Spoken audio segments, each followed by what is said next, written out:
Hello, my name is Jamie, and today I'm doing a book review on the Complete Illustrated Children's Bible. It doesn't really say who it's by. It's published by Harvest Kids. Does that mean anything?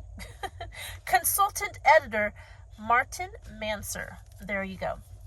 It is 607 pages long. Yes, and it was published in 2014, so it's 10 years old. I went through this Bible with my boys. We have moved on to the actual Bible because my boys are old enough that kids' Bibles are a little too kiddish for them at this point. So it's been nice to move on to the actual Bible. But we've been going through a lot of kids' Bibles. This is the most recent.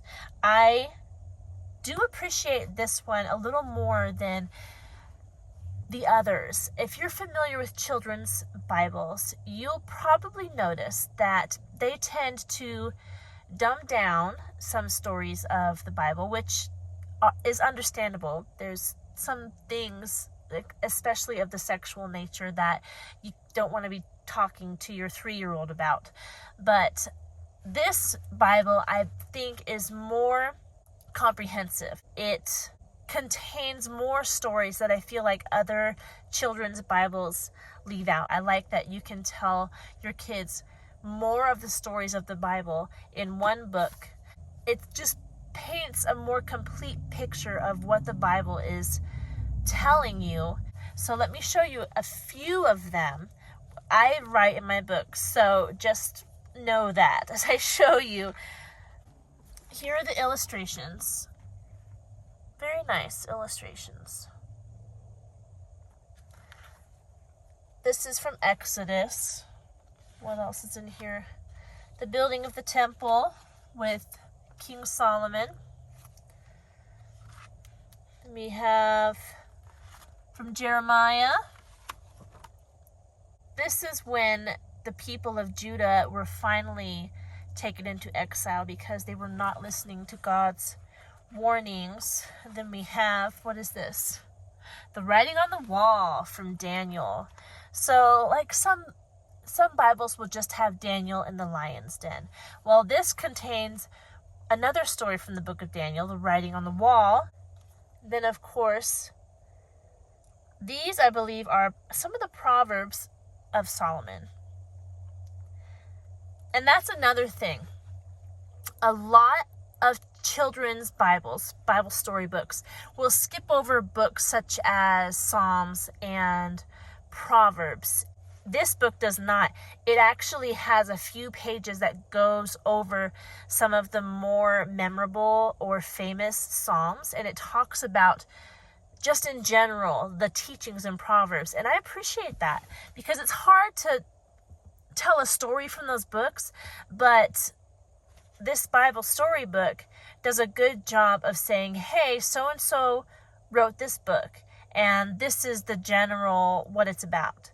And it's easy to tell that to kids. It's not hard to understand.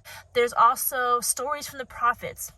Some Bibles will just go from like Ezra, Nehemiah, and then skip all the way to Matthew. But there's a lot of stuff going on in the middle there with the major and the minor prophets. And this book deals with more of the stories in the major and the minor prophets than a lot of other children's Bibles that I've seen. So I do appreciate that this is more comprehensive and it's more complete, that it has more stories of the actual Bible in it. And I think that's something that you want when you're teaching the Bible to very young kids. I just think it's good for them to see that the Bible is so rich and it's not just the same stories that we tell them over and over again, but there's so much in there to learn from. And then when they move into the actual Bible as they get older, they're already familiar with so many of these stories because you've been reading them to them out of these Bible picture books. I believe it's good to do both. It's good to read out of the actual Bible because you never know what they are picking up.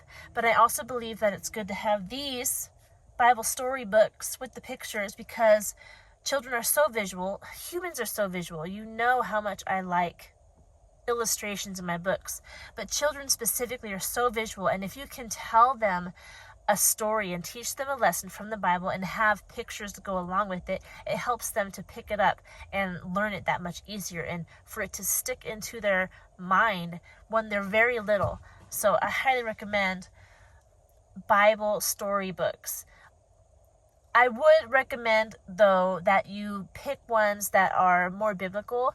There have been some Bible storybooks that I have not liked, that I have not kept, because they'll say things that are not scriptural. They'll word things that don't go in line with the principle of whatever the lesson or the story is trying to teach. And when that happens, I'm like, I think it's doing more harm than good. You want to teach them accurate concepts from the Bible and not what feels good, and not change the wording so that it is not so harsh. Some things are harsh, and sometimes you have to teach the harsh things even to little kids. And you'd be surprised at how much they understand and how much they soak in and apply to their young lives. So if you come across a Bible storybook that tries to dumb down scripture, I would recommend that you don't teach that to your kids. I have not found that to be the case with this book. It does a good job keeping to the principle of the lesson and an accurate portrayal of Jesus Christ and of Jewish history and of the early church. It's just been good, and it was a good journey to take my kids through, and I recommend it to you and to your kids. So that is all I have for you today. I hope you are doing well, and I hope you're enjoying the fall/winter weather. You have a good one. I'll talk to you in our next video. Goodbye.